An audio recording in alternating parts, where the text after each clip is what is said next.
आजची healthy recipe ज्वारीचे पीठ, गव्हाचे पीठ आणि ताज्या भाज्यापासून बनवलेली अतिशय सोपी आणि टेस्टी पौष्टिक पदार्थ आहे. सकाळच्या जेवणासाठी किंवा संध्याकाळच्या जेवणासाठी एकदम परफेक्ट आहे. ताज्या भाज्या वापरून आज आपण ही रेसिपी बनवणार आहोत. इथे 1 कप ज्वारीचे पीठ आणि 1 कप गव्हाचं पीठ घेतलेलं आहे. एकदम बारीक कट करून घेतलेले गाजर, बारीक चिरलेली शिमला मिरची, त्यानंतर आपण इथे बारीक कट केलेला कोबी घेतलेला आहे.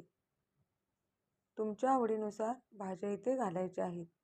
बारीक कट केलेला कांदा आणि कोथिंबीर. तुम्ही इथे ह्या भाज्या सर्व फ्राय करून सुद्धा घेऊ शकता. चवीनुसार इथे मीठ आणि चटणी घालायची आहे.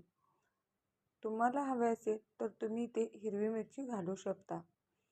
इथे अर्धापेक्षा कमी चमचा इथे मीठ टाकलेलं आहे. हे सर्व जिन्नस आपल्याला चांगले मिक्स करून घ्यायचे आहेत. हे पहा, या पद्धतीने इथे आपण सोडा वगैरे काही वापरलेला नाही. फक्त गव्हाचं पीठ आणि ज्वारीचं पीठ घेतलेलं आहे आणि भाज्या तुमच्या आवडीनुसार. हे एकसंध करायचं आहे. यामध्ये लम्स बिलकुल राहायला नको. इथे थोडीशी हळद टाकायची आहे चवीनुसार आणि अगदी कमी इथे जिरे टाकलेले आहेत. यामध्ये खास टेस्ट येण्यासाठी आपल्याला टाकायचं आहे लसूण. लसणामुळे ही भाजी लसूण आणि कांद्यामुळे खूपच छान येते. इथे आपण हा लसूण असा बारीक तुकडे करून घेतलेला आहे बरं का. त्यामुळे दातात जेव्हा खाताना येतो तेव्हा ह्याचा एक वेगळाच स्वाद येतो.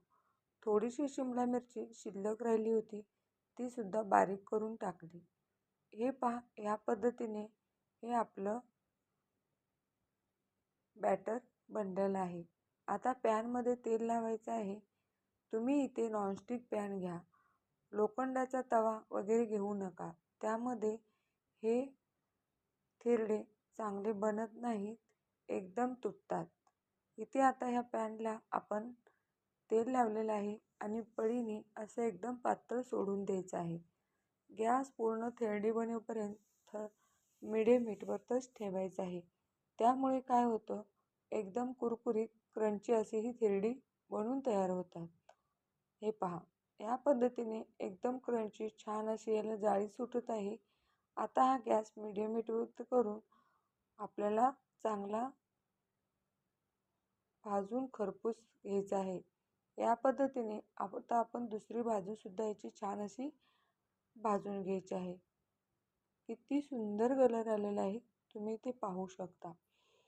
अशाच सात्विक आणि पौष्टिक रेसिपी पाहण्यासाठी आपल्या चॅनलला नक्की सबस्क्राईब करा. तुम्हाला रेसिपी आवडली तर तुमचे मित्रपरिवार, नातेवाईक यांच्यामध्ये नक्की शेअर करा. आता आपण सर्व या पद्धतीने बनवून घेणार आहोत.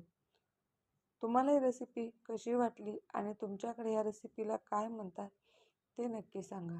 नक्की ट्राय करा. व्हिडिओ पाहिल्याबद्दल धन्यवाद. Bye bye.